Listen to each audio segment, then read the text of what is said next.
The air buzzed with chatter in a grand New Orleans hotel ballroom. Crystal chandeliers cast golden light over round tables draped in white linen. Guests in suits and evening gowns mingled, sipping wine and exchanging smiles.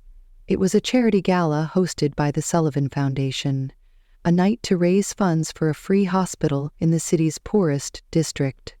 Clara Evans stood near the back, adjusting a centerpiece of lilies on a table. At 25, she was a volunteer, her hands rough from years of odd jobs. Her dark hair was tied back in a messy bun, and her plain black shirt and jeans stood out against the sea of elegance. She didn't belong here, not really, but the gig paid enough to keep her afloat. Clara moved quietly, refilling water pitchers, her mind drifting. Life hadn't been kind. Her mother had died 5 years ago, wasting away in a cramped clinic because they couldn't afford better care. That loss drove Clara to volunteer, to help where she could, even if it never filled the hole inside her. She glanced at the stage where Nathan Sullivan, the billionaire behind the foundation, prepared to speak. At 32, he was tall and broad-shouldered, his dark hair neat, his suit sharp. She'd heard of him, a man who turned his family's wealth into a force for good. He stepped to the podium, his voice clear and steady. "Tonight, we're building hope," he said. "A hospital for those who've been forgotten." The crowd applauded, and Clara turned back to her work, stacking empty trays. Then it happened. A sharp bang echoed through the room, loud and sudden. The chandelier above the stage trembled, and a fireball erupted near the podium, small but fierce. Screams filled the air as guests scrambled for the exits. Flames licked the curtains, and a wooden beam crashed down, pinning Nathan beneath it. Smoke thickened fast, stinging Clara's eyes. She froze for a split second, her heart pounding, then ran toward the stage. People shoved past her, but she pushed through, driven by instinct. Nathan lay half-conscious, his legs trapped under the splintered beam. Blood seeped through his shirt, a dark patch spreading across his chest. Clara dropped to her knees beside him, coughing as smoke curled around them. She grabbed a metal chair leg lying nearby, wedged it under the beam, and heaved with all her strength. The wood shifted just enough. She tossed the chair aside and pulled at his shirt, tearing it open with a loud rip. Buttons scattered, revealing a gash across his chest, shallow but bleeding steadily. She pressed her hands against it, slowing the flow, and leaned close. "Don't give up," she said, her voice firm despite the chaos. "I'm here. Hold on." His eyes fluttered open, brown and clouded with pain. They locked onto hers, a faint spark cutting through the haze. His lips moved, barely audible over the crackling flames. "Thank you, my savior." Then his head slumped, his body limp. Clara's breath caught. She gripped his shoulders and pulled, dragging him free of the wreckage.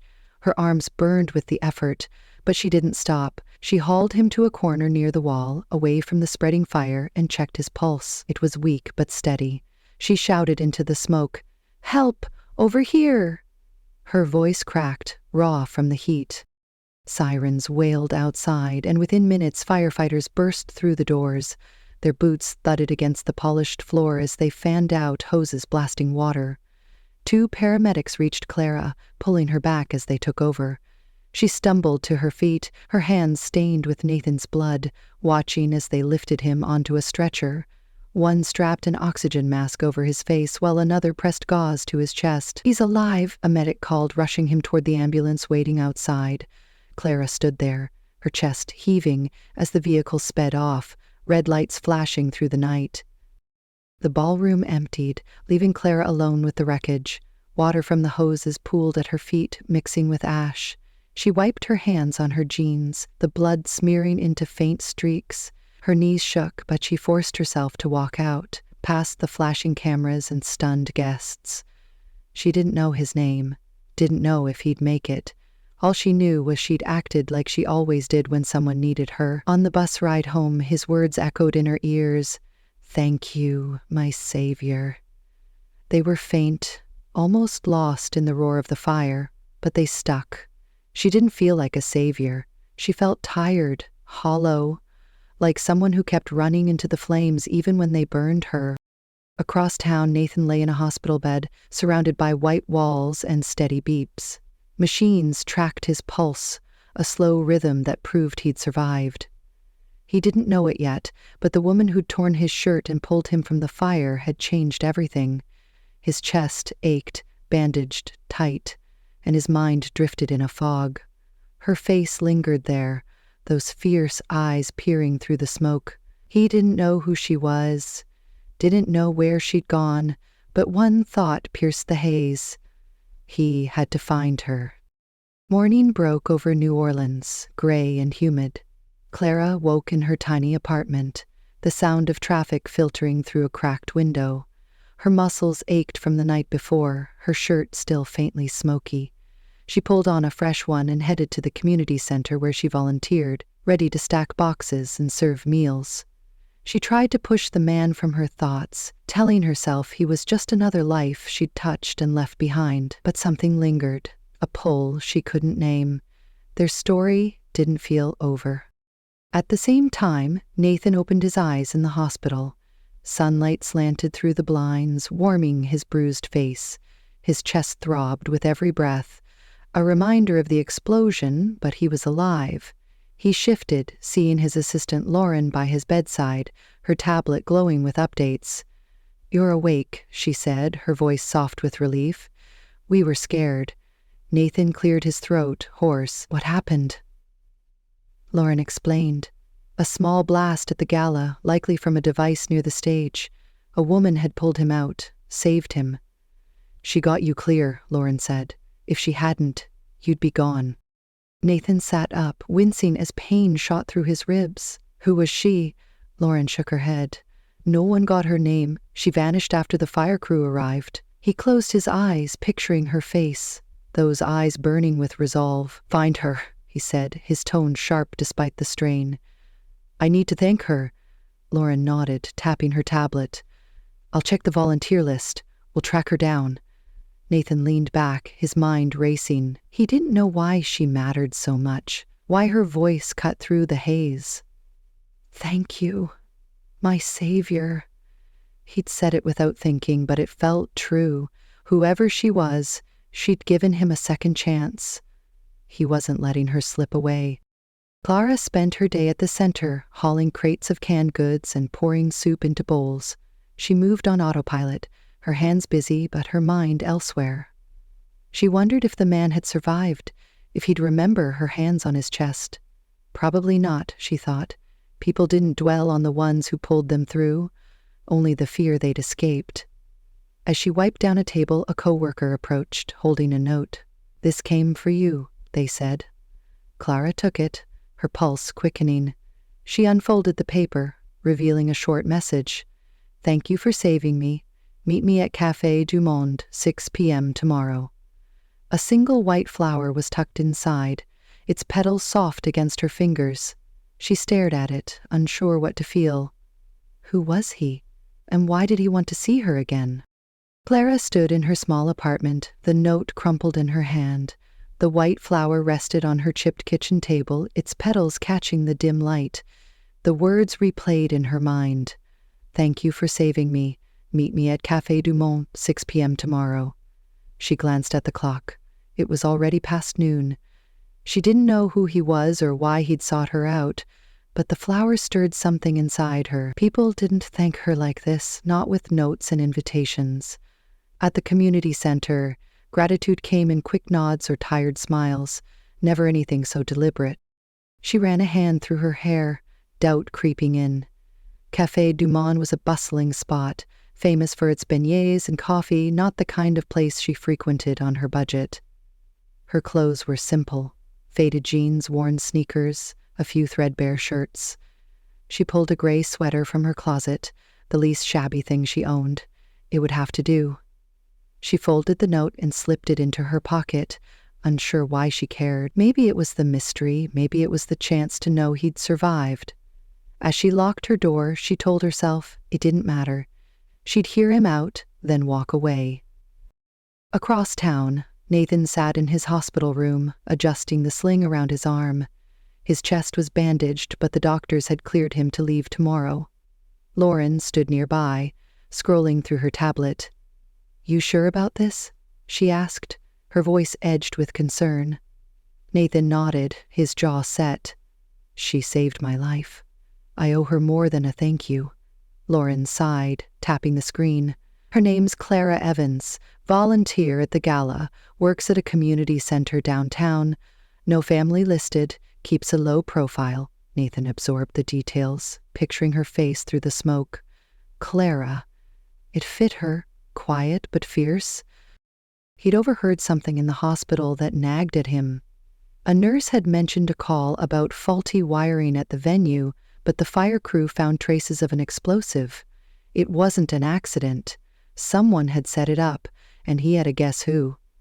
Victor Reed, a former partner he'd cut loose years ago for skimming funds, had every reason to want him down. Nathan kept it to himself for now. He needed proof, and he didn't want to drag anyone else into the mess until he had it. But Clara, she was different. He had to see her, to know her. The next evening, Clara stepped off the bus near Café du Monde. The air smelled of sugar and coffee, the outdoor tables packed with tourists and locals. She smoothed her sweater, feeling out of place among the chatter and laughter. A hostess approached with a warm smile. "You meeting someone?" Clara nodded, pulling out the note. "He left this." The hostess glanced at it and pointed to a table near the edge, shaded by an awning. "Mr. Sullivan's waiting over there."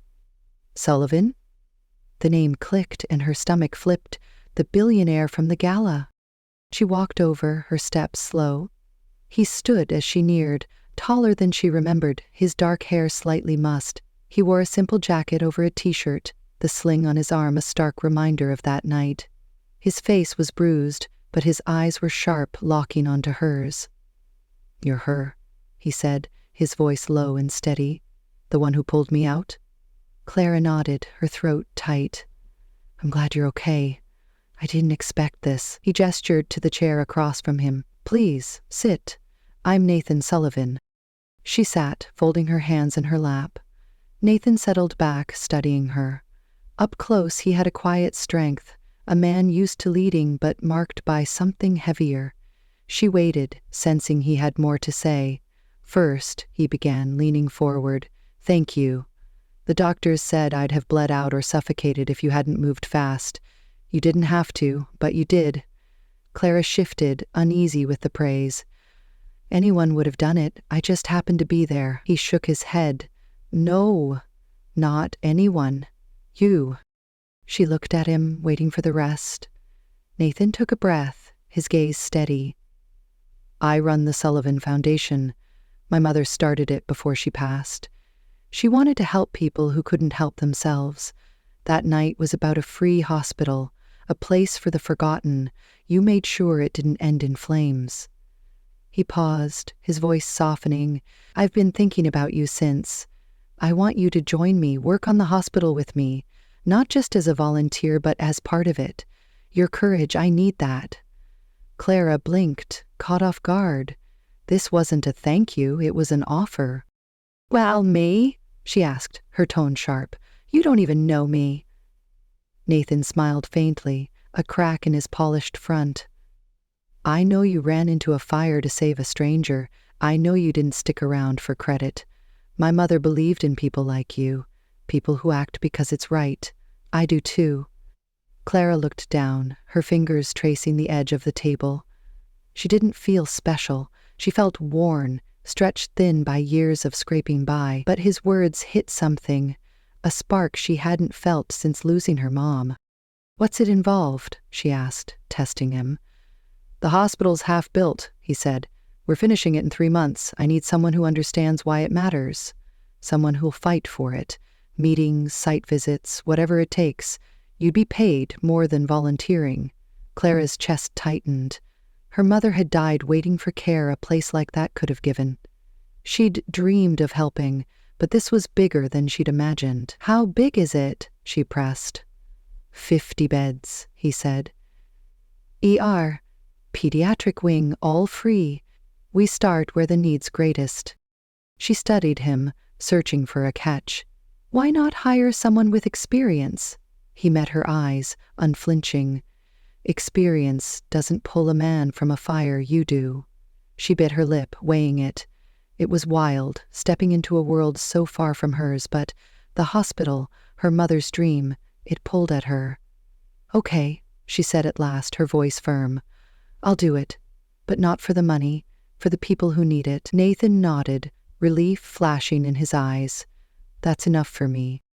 A waiter arrived, setting down a plate of beignets and 2 coffees. Nathan pushed the plate toward her. Try one. You've earned it. She hesitated, then took a bite, the powdered sugar dusting her fingers. They ate in near silence, the hum of the cafe wrapping around them. She watched him across the table, this man she'd dragged from the flames, now asking her to build something with him.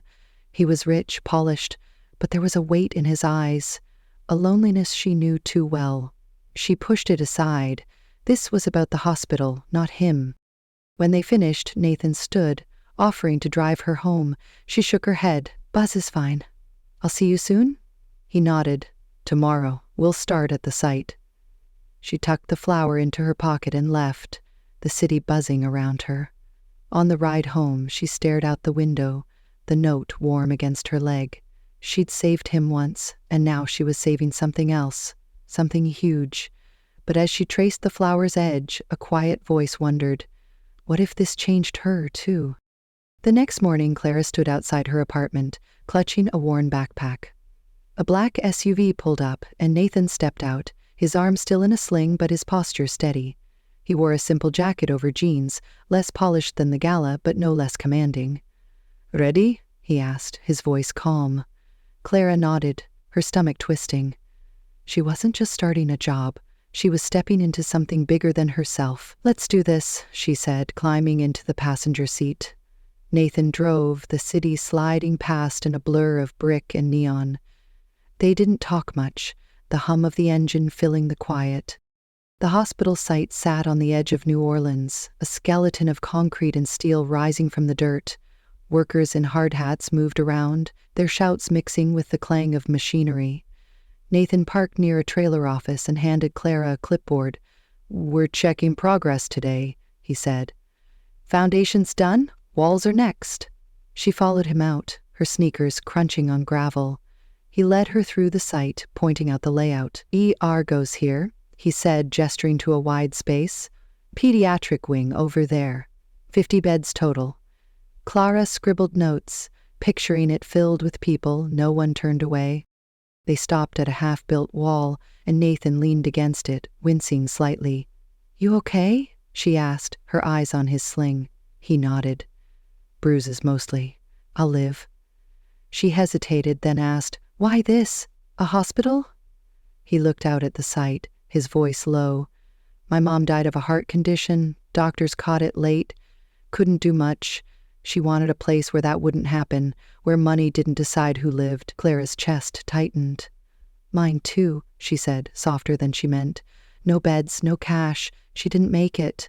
He turned to her, his eyes searching. That's why you said yes. She nodded. Yeah. Someone's got to fix it. The day stretched on, meetings with contractors blending into site tours. Nathan moved with purpose, but Clara saw the strain in his steps, the way he favored his good arm. At lunch, they sat on a stack of lumber, sharing sandwiches from a cooler. You don't act like a billionaire, she said, wiping mustard from her fingers. He laughed, a short, real sound. What's a billionaire supposed to act like? She shrugged.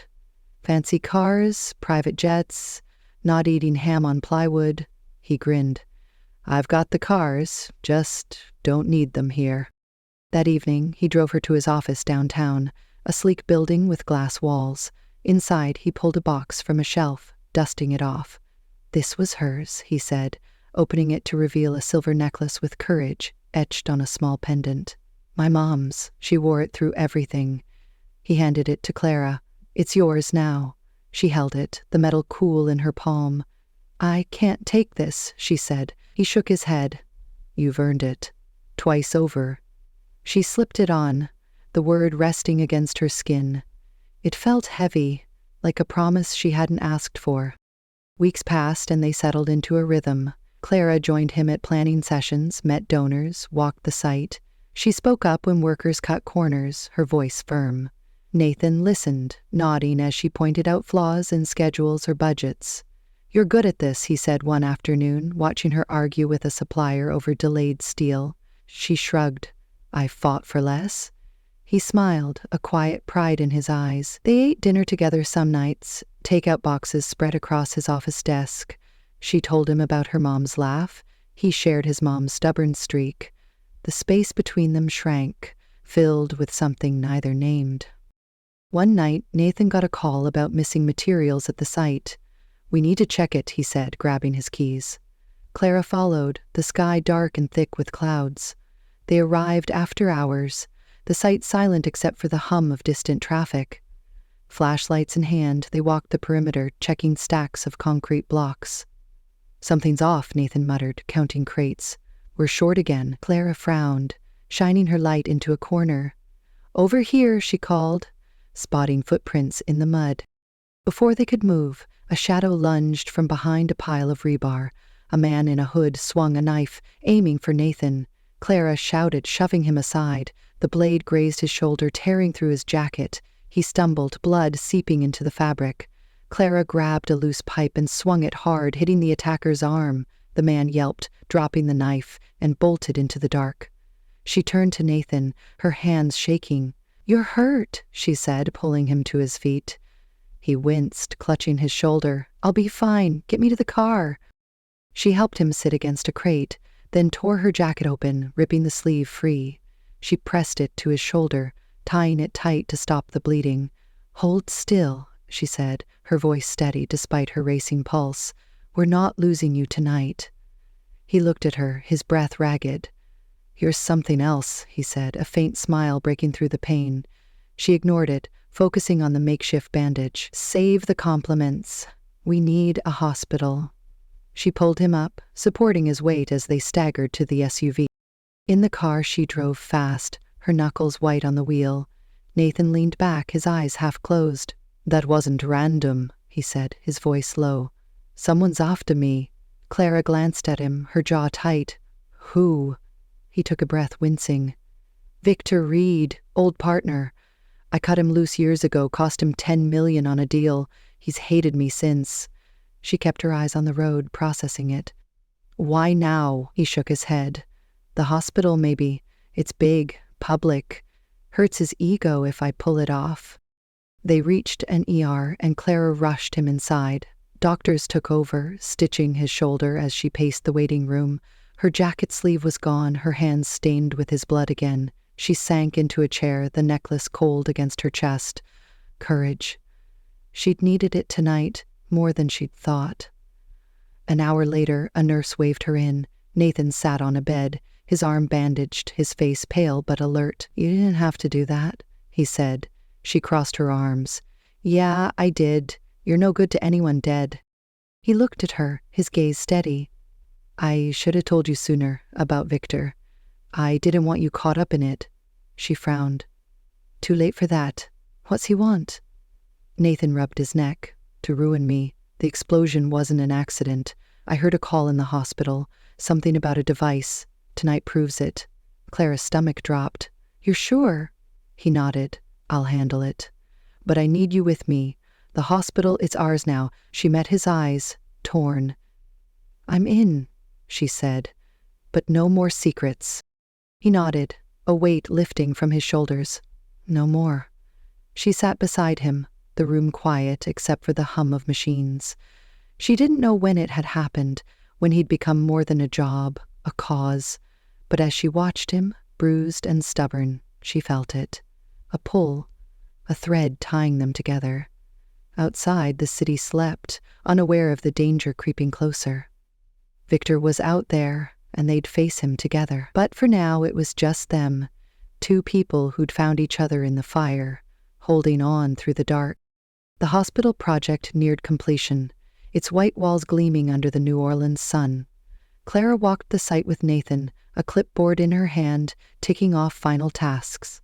Less than a week remained until the opening, and the air buzzed with anticipation. Workers hauled in beds, electricians wired lights, and volunteers stacked supplies. She glanced at Nathan, his sling gone, his shoulder healing under a fresh shirt. He moved easier now, pointing out spots for signage. "Looks good," he said, his voice steady. Clara nodded, a rare smile tugging her lips. "It's real. We're almost there." They'd grown close, a quiet rhythm settling between them. Lunches on the site turned into late dinners at his office, their talks stretching past midnight. She told him about her mother's last days, the guilt she carried for not doing more. He'd shared his own scars, how Victor's betrayal years ago had cost him trust in everyone but his mom. The necklace hung around her neck, a constant reminder of their shared fight, but danger lingered. Since the attack at the site, Nathan had tightened security, hired guards, kept his suspicions about Victor close. Clara saw the tension in his jaw, the way he scanned every room. She didn't push, trusting he'd tell her when he was ready. That afternoon, trouble hit. A news van pulled up outside the site, followed by a swarm of reporters. Cameras flashed as a man in a suit shouted questions. "Mr. Sullivan, is it true you staged the gala explosion for publicity?" Clara frowned, stepping closer to Nathan. He froze, his face hardening. "What's this?" she asked. He shook his head, muttering, "Victor." Before he could respond, the reporter thrust a tablet forward, showing grainy photos. Nathan, handing cash to a hooded figure, dated days before the gala. Headlines screamed fraud, claiming he'd faked the blast to boost donations. Clara's stomach sank. She grabbed the tablet, scanning the images. "This isn't real," she said, her voice sharp. Nathan took it, his hands steady. "It's not. He's doctored it." The crowd pressed in, voices rising.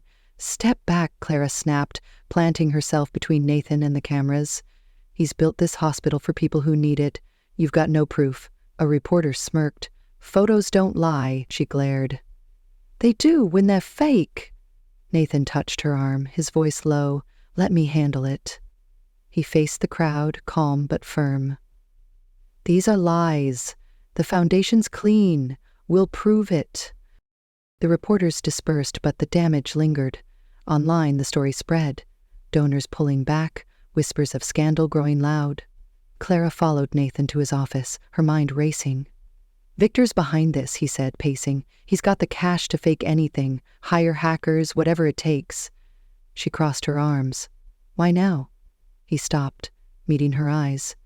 "The hospital's my legacy. If it fails, he wins." She nodded, trusting him, but unease gnawed at her. She'd been burned before, by people who promised one thing and delivered another. That night, a package arrived at her apartment. She tore it open, finding more photos, clearer this time, Nathan meeting the same hooded man, plus a typed note. "He's using you, always has. Check the dates." Her hands shook. The dates matched the gala prep, too neat to ignore. She sank onto her couch, the necklace heavy against her chest. Courage. She'd given it to Nathan, believed in him, but doubt crept in, sharp and cold. Her ex had lied, her mom's doctors had failed her. What if he was no different? She grabbed her phone, his number glowing on the screen, then tossed it aside. She needed air. Rain started as she left, a steady drum against the streets. She walked, her sweater soaking through, the photos burning in her mind. She'd fought for this, for him, and now it felt like sand slipping through her fingers. At the site, she stopped, staring at the hospital's silhouette. Footsteps splashed behind her. "Clara," Nathan's voice cut through the downpour. She turned, seeing him jog toward her, his jacket drenched. "Wait," he said, catching her arm. "I know what you're thinking." She pulled free, her voice hard. "I got pictures. You meeting someone. Tell me it's not true." He stepped closer, rain streaking his face. "It's not. Victor faked them. I've got proof, real proof in my car. Let me show you." She searched his eyes, wanting to believe him. "Why should I?" He took a breath, his voice raw. "Because you're the only one I trust. I didn't want you in this mess, but I can't do it without you." She hesitated, torn, then nodded. "Show me." He started toward the SUV parked nearby, Clara following, her shoes slapping the wet ground. Before they reached it, a figure emerged from the shadows, Victor's face lit by a street lamp. Two men flanked him, one holding a pipe. "Ye shoulda quit," Victor said, his voice cold. "Now it's too late." Nathan shoved Clara behind him, his stance tense. "Walk away, Victor. This ends now." Victor laughed, nodding to his men. They lunged, and chaos broke. Nathan dodged a swing, tackling one thug into a puddle. The other swung the pipe, catching Nathan's side. He grunted, stumbling back. Clara acted fast, grabbing a loose brick from the site's edge. She hurled it, hitting the pipe wielder's arm. He cursed, dropping the weapon. Victor charged Nathan, shoving him toward a scaffold staircase. Nathan tripped, tumbling down the metal steps, landing hard on the concrete below. Blood pooled under his head, dark against the rain. Clara screamed, rushing down after him. "Nathan!" She slid to her knees beside him, his shirt torn from the fall. She ripped it wider, pressing her hands to a gash on his chest, the same spot she'd saved before. "Don't leave me," she said, her voice breaking. "Stay with me." His eyes fluttered, weak but open. "Clara," he murmured, his hand brushing hers. She looked up, Victor and his men gone, spooked by her shouts. Rain mixed with her tears as she pulled her phone, dialing 911. "He's hurt, at the hospital site off Canal Street. Hurry."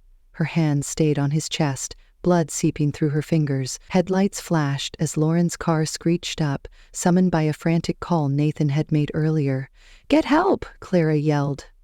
Lauren ran off, returning with a site guard who radioed for backup.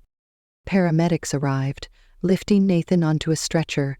Clara followed, her hands red, her sweater dripping.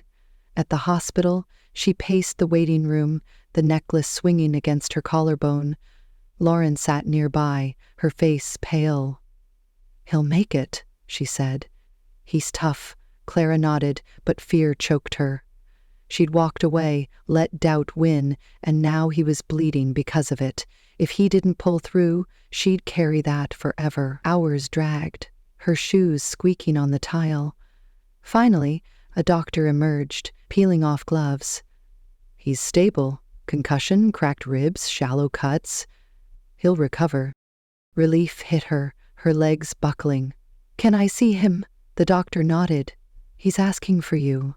She entered his room, finding him propped up, bandages wrapping his chest. His eyes found hers, tired but clear.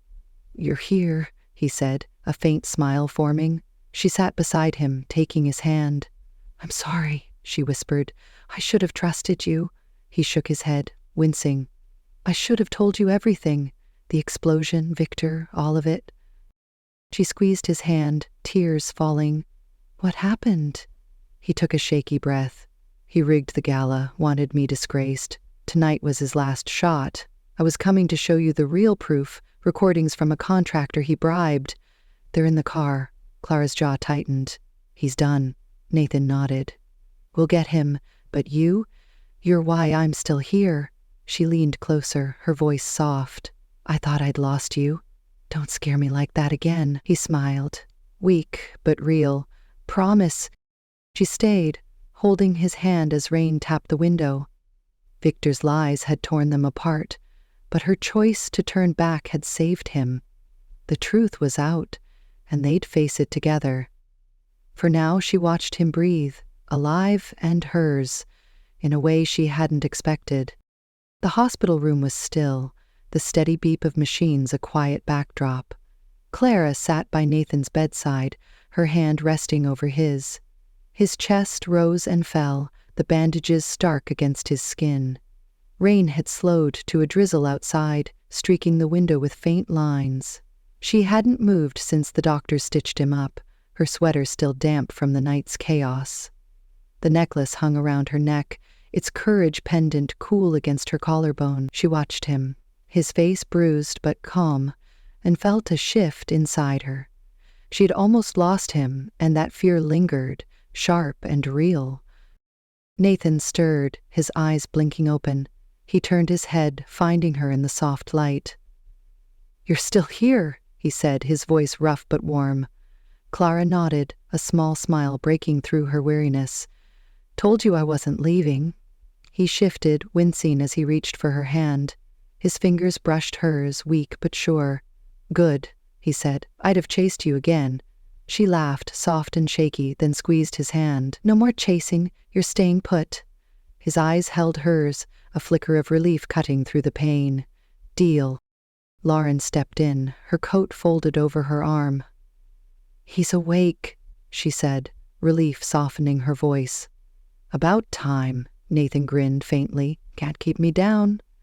Lauren set a tablet on the bedside table. Victor's finished. Cops found the recordings in your car, the ones from the contractor he bribed. Names, dates, everything about the gala explosion. They picked him up an hour ago. Clara exhaled, a weight lifting. And the hospital? She asked. Lauren nodded. Funds safe, donors are back, story's dead. Opens next week as planned. Nathan looked at Clara, his grip tightening. We did it, he said. You did it. She shook her head, her throat tight. Us. It's ours. His smile widened, a quiet pride in his eyes. Ours, then. Lauren stepped back, giving them space. I'll check the site, she said. Rest up. She left, the door clicking shut behind her. Clara stayed, her thumb tracing his knuckles. You scared me, she said, her voice low. Don't do that again, he chuckled, then winced. I'll try. You're the tough one here. The next few days blurred. Nathan stayed in the hospital, his ribs bruised but not broken, his cuts shallow enough to heal with time. Clara visited daily, bringing coffee and updates from the site.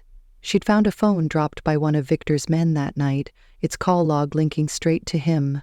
She'd handed it to the police, sealing his fate. Victor faced charges: arson, assault, fraud. The news ran with it, clearing Nathan's name. By the time he walked out, leaning on a cane for support, the hospital stood ready, its doors set to open. The morning of the opening dawned clear, sunlight glinting off the building's new glass. A crowd gathered outside, locals and donors mixed with reporters, their faces bright with hope. Clara stood beside Nathan on a small stage, her jeans swapped for a simple dress, the necklace shining against her chest. He wore a suit, the cane at his side, his shoulder still stiff. A microphone waited, and he stepped to it, his voice carrying over the hum. This is for my mother, he said. She believed in second chances, in lifting up those who've fallen. I'm here because someone gave me one. He glanced at Clara, his eyes warm. And I'm finishing her dream with the best partner I could have found. Clara took a breath, stepping forward. This isn't just a hospital, she said, her voice steady. It's a promise. I lost my mom because care came too late. This place is for her, for everyone who's waited too long. The crowd clapped, a swell of sound washing over her. Nathan handed her scissors, and together they cut the red ribbon, its ends fluttering to the ground. Cheers erupted, cameras clicking.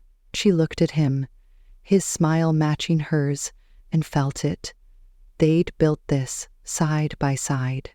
After the speeches, they walked the halls, clean and bright with fresh paint. Nurses guided patients in, a young boy with a cough settling into the first bed. Clara stopped at the pediatric wing, watching a girl clutch a stuffed bear as a doctor checked her chart. This is it, she said, her voice soft. What we fought for. Nathan stood close, his arm brushing hers. Yeah, he said, and more. She turned to him, curious. More? He nodded, taking her hand. Us. This.